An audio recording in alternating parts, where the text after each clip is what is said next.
عملنا النهارده مع بعض اجمل طبق فول للسحور. ما شاء الله عليه، جميل جدا.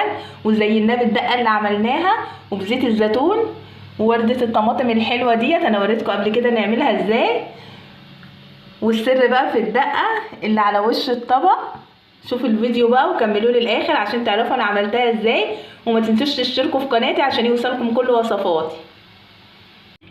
النهارده هنعمل دقه للفول حلوه قوي. معايا هنا طحينه، زيت حار، التوابل ملح وكمون وشطه وكزبره، معايا معلقتين خل، معايا توم مفروم، عصير ليمونه، والميه الدافيه. انا غليت الميه وسبتها تبرد شويه، بتدي قوام حلو قوي للدقه. يلا بينا بقى نعملها مع بعض. هنحط اول حاجه الخل كده، بسم الله. بعد ما حطيت الخل على الطحينه هنزل كمان بعصير الليمونه واقلبهم كده مع بعض. انا عملت معاكم الطحينه قبل كده البيتي الجميله، هسيب لكم اللينك في صندوق الوصف. اعملوها موفره وحلوه قوي قوي. انتوا عارفين الطحينه بقت غاليه دلوقتي اوفر بصراحه. اهو بس قلبي بقى شويه كده.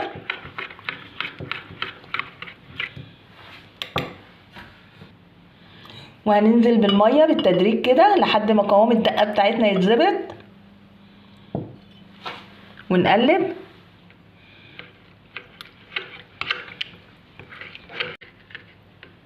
خلاص خلصت كده تقليب في الصوص.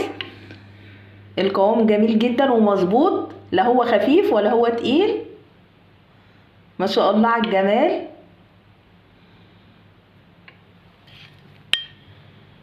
وهحط الثوم المفروم والتوابل، هي توابلها مش كتير.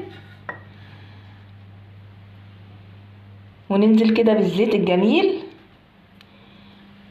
تمام كده.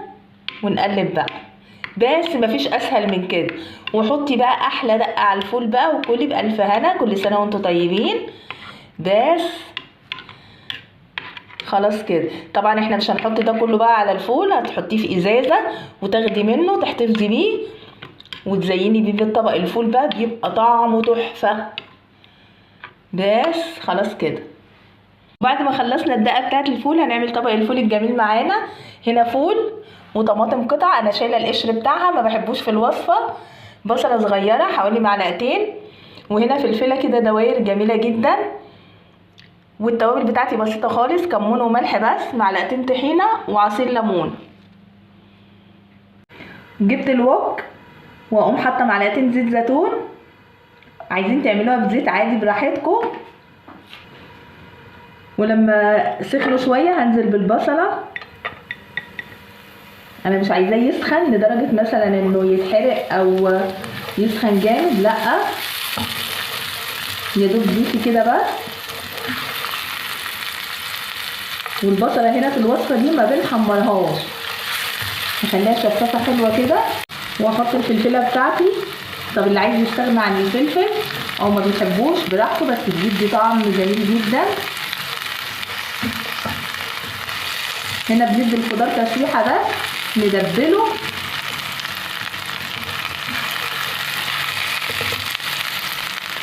وهنزل عليهم ايه بقى؟ بالفول. انا الفول عندي هنا هرساه.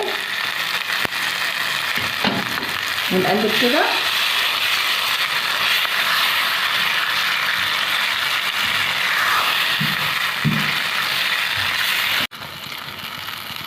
ننزل بالتوابل بتاعتنا، وزي ما قلت لكم هي بسيطه خالص، ملح وكمون بس. واحط الطماطم واحط لهم طحينه بقى كده جميله على وش طبق الفول. شايفين؟ تدي طعم حلو قوي. واخر حاجه بقى، انتوا عارفين بقى ان طبق الفول ايه؟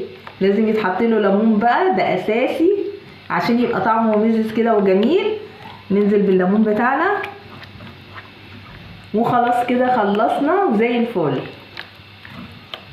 وبعد ما خلاص غلفت طبق الفول هنبتدي نزين بالصوص الجميل بتاعنا. بسم الله كده.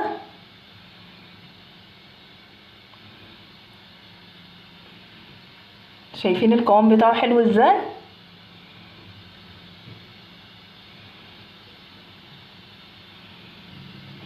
ونحط رشة زيت زيتون صغيرة كده تديله طعم جميل اهو، حاجة بسيطة كده بس. خلاص خلص طبق الفول الجميل بتاعنا، جربوه بقى وقولولي ايه رأيكم.